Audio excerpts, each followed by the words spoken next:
what I wanted to say is that there's a misinterpretation అనుకోండి, misinformation అనుకోండి, false information అనుకోండి, ఏమనుకోండి. It is no road show, it is no procession.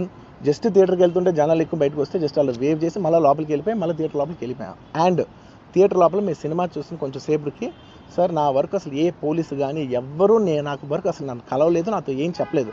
నాకు చెప్పిందల్లా అది పైగా మా management side నుంచి వాళ్ళు మా వాళ్ళు వచ్చి చెప్పింది ఏంటంటే, సార్ బయట ఓవర్ క్రౌడ్ అవుతుంది, మీరు దయచేసి వెళ్ళిపోండి అని చెప్పారు. వాళ్ళ పోలీసు వాళ్ళందరూ బయట చాలామందికి ప్రాబ్లం అవుతుంది సార్, ఓవర్ క్రౌడ్ అవుతుంది, మీరు వెళ్ళిపోండి అంటే నేను వెళ్ళిపోయా. సినిమా స్టార్ట్ అయిన కొంచెంసేపు నేను వెళ్ళిపోయా. నేను మా వైఫ్ అందరూ మేము బయటకు వచ్చాము అంతే. నాకు అసలు ఆ తర్వాత నెక్స్ట్ డే నాకు తెలిసింది ఒక లేడీ ఇలా ఉందంట, కళ్ళు తిరిగి పడిపోయిందంట, ఆ తర్వాత ఆవిడ పాపం చనిపోయిందంట, ఇలా ఒక కిడ్ ఉన్నాడు అంటే నేను షాక్లో గురయ్యా.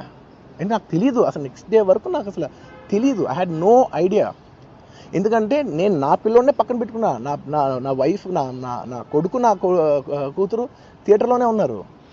నాకు తెలీదు. నిజంగా అలా జరుగుండి ఉంటే, నాకు తెలుసుండి ఉంటే నేను వాళ్ళు తీసుకుని వెళ్ళిపోతాను కదా, మినిమం కదా, ఎవరైనా వాళ్ళ పిల్లలు వాళ్ళు తీసుకుని వెళ్ళిపోతారు కదా. నాకు తెలియని కూడా తెలియదు. సరే పిల్లలు వాళ్ళు చూసుకుంటారు, మనం వెళ్ళిపోతే క్రౌడ్ క్లియర్ అయిపోతే, ప్రాబ్లమ్ సాల్వ్ అయిపోతే నేను వదిలేసి వెళ్ళిపోయా. అలాంటిది నాకు తెలిసి కూడా నేను సినిమా చూస్తూ ఉన్నాను, ఇలాంటి ఫాల్స్ అలిగేషన్స్ వస్తే చాలా బాధ వేస్తుంది. పిల్లలు ఉన్నారు సార్, పిల్లలు వదిలేసి వెళ్ళిపోతాను నేను. నా పిల్లలు అంటే ఎంత ఇష్టం తెలుసు, ఎవరైనా ఉంటారు కదా, తీసుకుని వెళ్ళిపోతారు కదా. అలాంటి నాకు క్లూ కూడా లేదు. నేను ఇంటికి వెళ్ళిపోయిన తర్వాత నేను వెళ్ళిపోయిన నెక్స్ట్ డే నాకు మార్నింగ్ తెలిసింది చనిపోయారంటే షాక్ అయ్యాను నేను.